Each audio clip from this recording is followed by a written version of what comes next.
like to know what you're going to do when you retire from boxing. When he retires? When I retire from boxing, I really don't know. I want to say something right here. You all this might make you all think.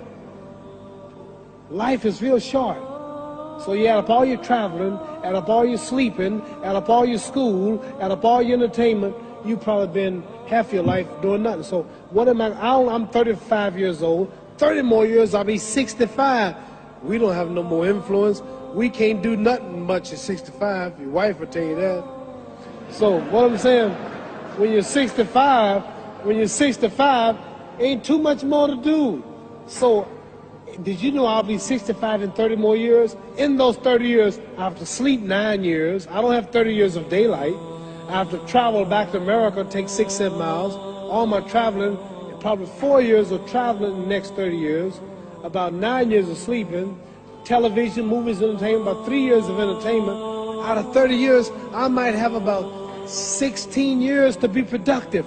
So it's how we can all break individual lives down. What am I going to do in the next 16 years? What's the best thing I can do? Get ready to meet God. Owning real estate, going in business, teaching boxers, that won't get me to heaven. How many here believe there's a supreme being, believe there's a God? How many believe there's some power that made the sun, the moon, the stars? How many believe that this stuff didn't just come out here? Somebody wiser than us made it. How many believe there's a God? How many believe there's not a God? All right. Believe there's not a God. All right. If I told you who don't believe in God, if I told you that this glass sprang into existence, this glass made itself, no man made this glass, would you believe it? Would you believe if I just told you this thing made itself? No. When I tell you, you wouldn't believe it, right? No, somebody's doubting it, yeah, so I'm giving you the answer. That's she wouldn't believe it. If I told her this television station popped into existence, it just, no man made it, you said Muhammad Ali's crazy. All right. Well, if this glass can't make itself, if I told you those clothes you have on wove themselves, nobody created them, those clothes made themselves, you wouldn't believe it. But if your clothes didn't make itself, if that glass couldn't make itself, if this building didn't make itself, then how did the moon get out there? How did the stars and Jupiter, Neptune and Mars and the sun, how did nature, how did all this come here? Didn't know why is something planning to make it. So what I'm saying is, I believe we're going to be judged. Should a man like Hitler kill all the Jews and get away with it? Somebody should punish him. Maybe he get it, don't get it now, he get it when he died.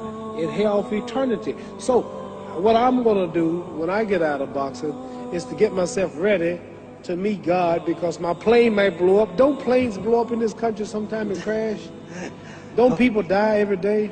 Not every day. It's a scary thing to think that I'm going to hell to burn eternally forever. So what am I going to do? The reason I'm taking I'm explaining what you asked me a question. You ask me questions, I can't just answer like that.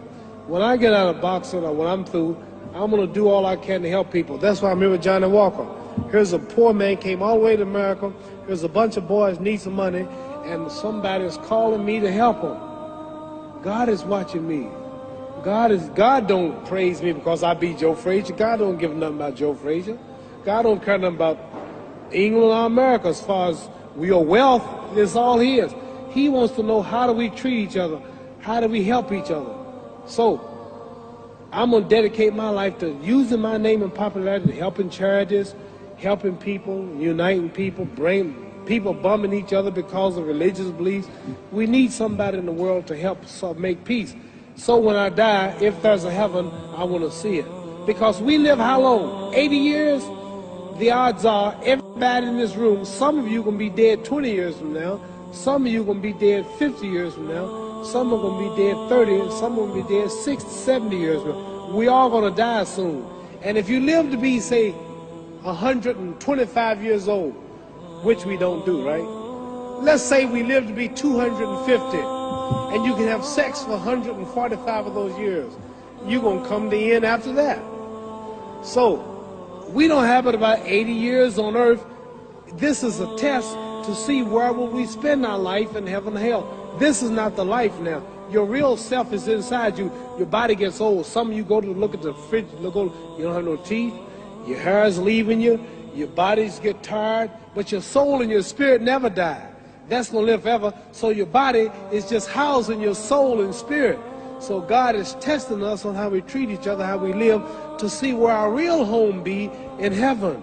So this physical stuff don't last for so long. So my car, this building is going to be here when the man who built it dead.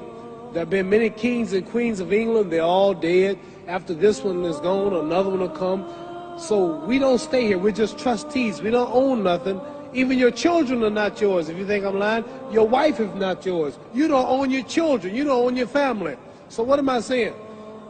The most important thing about life is what's going to happen when you die. Are you going to go to heaven or hell? And that's eternity. How long is eternity? Let's imagine. Take the Sahara Desert. There's a lot of sand on the Sahara Desert, right? Then imagine that one grain of sand represents 1,000 years, and when you in hell burning, when you die and go to hell, you're going to burn forever and ever, no end. How long is that? Give you an idea how long eternity is. Take the Sahara Desert, and I told you to wait 1,000 years. And every 1,000 years, I want you to pick up a grain of sand until the desert is empty. Okay, wait 1,000 years, pick up the first grain. Wait another 1,000 years before you get the next grain. Keep that up until there's no more sand in the desert. Whew. You know how long America's not but 200 years old. We got 800 more years to go before 1,000. So it just scares me to think that I'm going to die one day and go to hell. I'm on an airplane that might blow up. I'm always traveling. And to go to hell and God is going to judge my soul. The police, I might kill people. I might rob people. The authorities might not catch me. The FBI, Scotland Yard might not catch me. But when I die, somebody's watching me and keeping count. And I can't get away. And I'm going to burn forever and ever and ever. I'll go to heaven. So what am I going to do when I'm through fighting? I only have 16 years to be productive. Get myself ready to meet God and go to the best place. Don't that make sense? Thank you.